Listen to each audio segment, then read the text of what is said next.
Number 1, not every method works for every learner.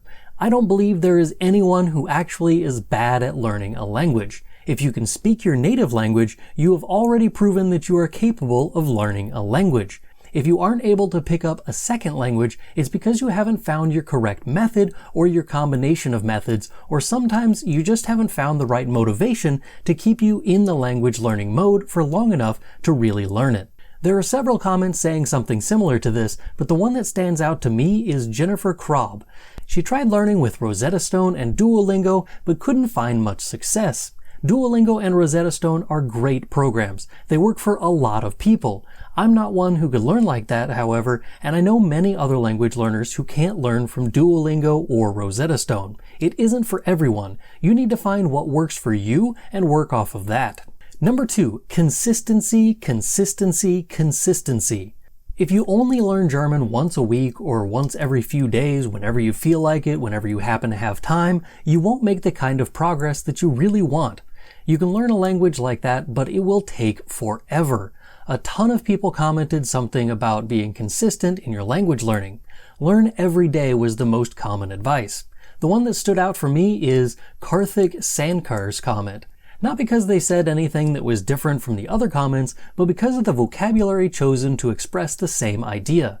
I'm an English native speaker, and I had to Google inculcating and inextricable. I thought they were typos at first. This comment reminds me that language learning is a lifelong endeavor. I'm still learning my own language, so why would it be different for German? Never stop learning, but just as important, learn consistently. Number 3, note cards or flashcards. When you're trying to learn vocabulary, writing the words down is pretty helpful. Several comments talked about making flashcards or writing vocabulary down to help you memorize it. Some of the more helpful comments mentioned using colored pens or cards to help you associate the genders of nouns with each thing that you learn.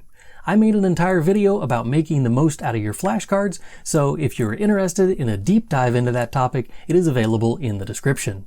Number 4, movies, TV, music, and more.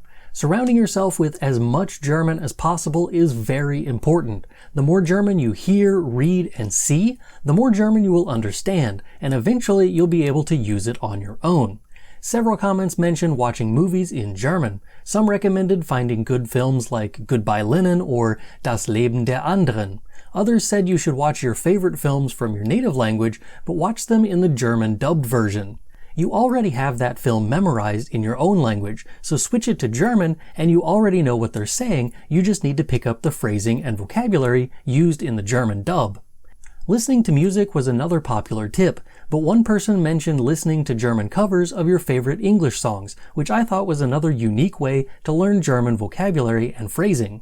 By the way, if you're looking for some great German covers of English songs, check out Alexi Bexi. I've linked his channel and his playlist of chart songs in German in the description. Number 5, don't get discouraged. Along the same lines as the consistency tip, keeping your spirits high can also be a big contributing factor to your success in your German learning journey. If you aren't motivated to learn that day, you'll find your attentiveness and passion for the language wane.